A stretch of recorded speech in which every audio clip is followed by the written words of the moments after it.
साथियों नमस्कार। साथियों सुबह सुबह बड़ी खुशखबरी की खबर आ रही है और ये सीधे केंद्र के करोड़ों कर्मचारियों और पेंशनरों के लिए है। एक बार फिर डीए/डीआर एरियर की उम्मीद जगी है कि 1 फरवरी को आम केंद्रीय बजट में केंद्र सरकार कोई बड़ा फैसला ले सकती है।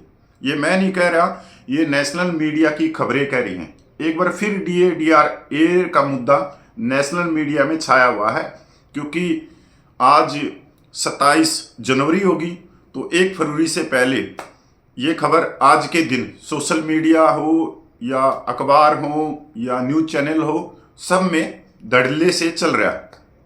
अब सच तो भैया 1 फरवरी को पता लगेगा कि सरकार क्या कदम उठाएगी, क्या एरियर की घोषणा करेगी या नहीं करेगी, ये तो 1 फरवरी को ही पता लगेगा। पर उससे पहले इस पूरी खबर पे एक नज़र डाल लेते हैं, क्योंकि इस पूरी खबर में जो केंद्रीय कर्मचारियों के बड़े संगठन हैं उन्होंने चिट्ठी लिखी है और सभी संगठनों ने चिट्ठी लिखी है भारत सरकार को। तो चलो एक बार पूरी खबर पढ़ लेते हैं, ये क्योंकि ये सीधे सीधे केंद्रीय कर्मचारियों से संबंधित है, पेंशनरों से संबंधित है।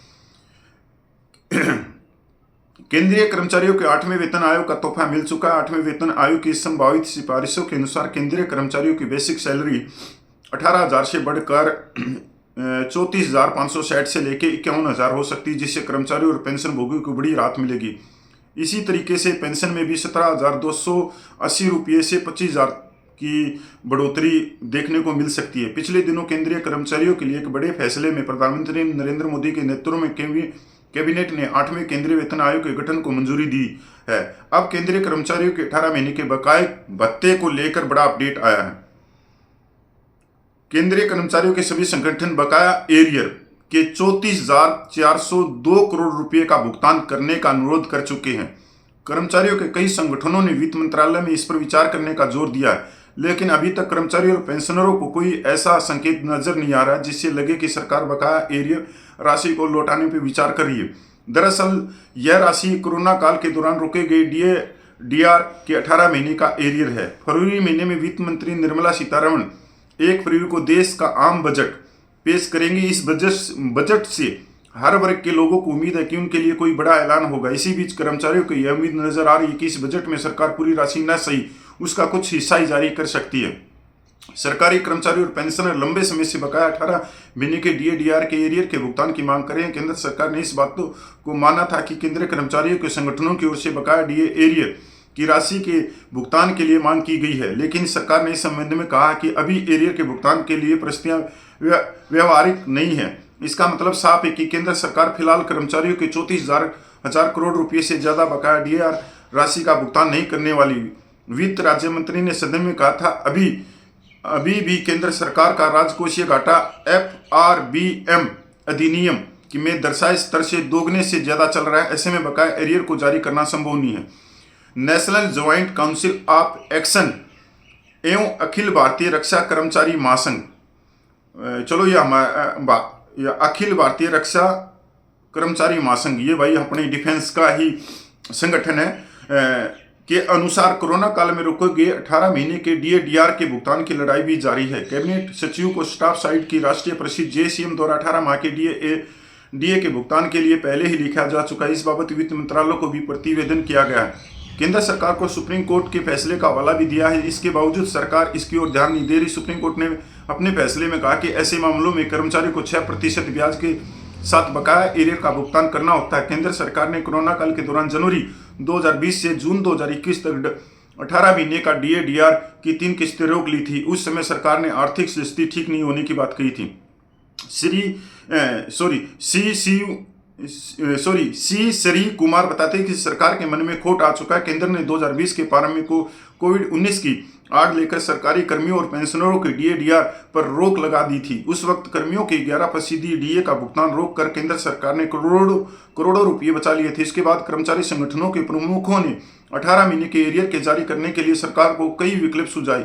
इनमें एरियर का एक साथ भुगतान करना भी शामिल था।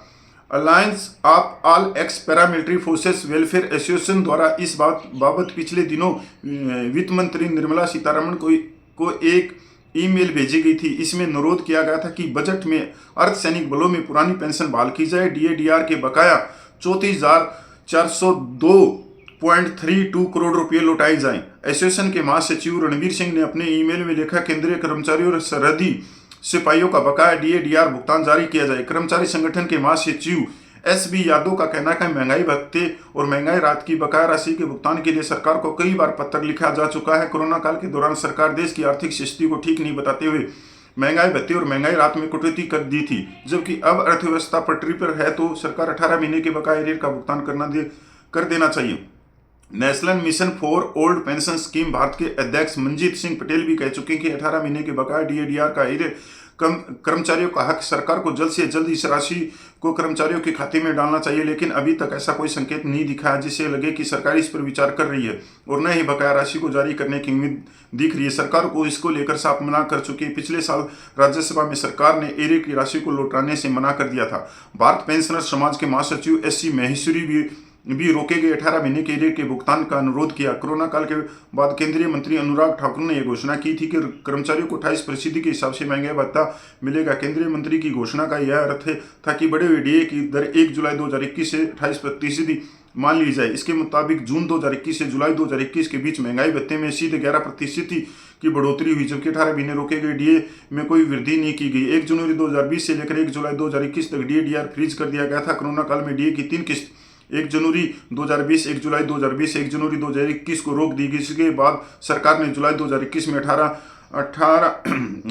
जुलाई 2021 में डीए को बहाल कर दिया था, लेकिन सरकार ने 18 महीने की बकाया 3 किस्तों का पैसा देने पर कोई जवाब नहीं दिया। ये बड़ी खबर आ रही है। सबसे पहले तो मैं केंद्रीय कर्मचारी संगठनों का बहुत बहुत धन्यवाद करता हूँ।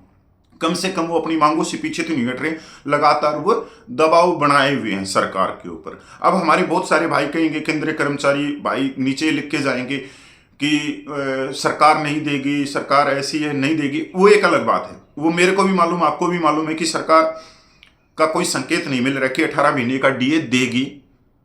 पर आप ये भी तो देखो, जो कर्मचारी संगठन है वो लगातार इसके ऊपर पत्राचार कर रहे हैं, दबाव डाले हुए हैं। वो हम सब के लिए ही तो कर रही है, तो उनका हौसला भी तो जरूरी बढ़ाना है कि वो लगातार इस पे दबाव रखे। हाँ, सरकार नहीं देगी या संकेत नहीं मिल रहे तो 1 फरवरी को ही पता लग जाएगा। पर मैं भी अपनी तरफ से बताना चाहता हूं कि सरकार 18 महीने का डीए नहीं देगी, क्योंकि सरकार जो बड़े बड़े पूंजीवादी हैं, जो उद्योगपति है, उनके 14 लाख हजार करोड़ रुपया माफ कर सकती है, पर कर्मचारियों को डीए नहीं दे सकती 34,000 करोड़ रुपया।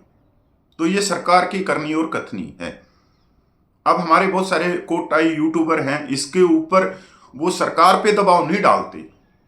वो कहते हैं कि नहीं, मिल जाएगा मिल जाएगा मिल जाएगा, आज अकाउंट में आ जाएगा, आज अकाउंट में आ जाएगा। जिस दिन हमारे यूट्यूबर है ना, खासकर हमारे पूर्व सैनिक समाज के, वो जिस दिन सवाल पूछने लगे ना सरकार से, क्या पता सरकार दे भी दे 18 महीने का डीए-आर, क्योंकि केंद्रीय कर्मचारियों के इतने यूट्यूब चैनल नहीं है जितने पूर्व सैनिकों की हैं। अगर 750 आवाज उठाए ना तो एक दिन में हजारों मैसेज भारत सरकार तक पूछिए। अब तो ये बेचारे लेटर लिख रहे हैं, कर्मचारी संगठन तो लाखों में है, ये इनके सदस्य लाखों में, पर इनके पास में सोशल मीडिया जो संसाधन है वो इतने बड़े लेवल पे नहीं है जितने बड़े लेवल पे पूर्व सैनिकों का। तो मैं तो अपने पूर्व सैनिक यूट्यूबर चैनल को टाई वालों को भी कहना चाहता हूं कि सच का साथ दो, क्योंकि आप भी एक कर्मचारी हैं और ये भी एक कर्मचारी।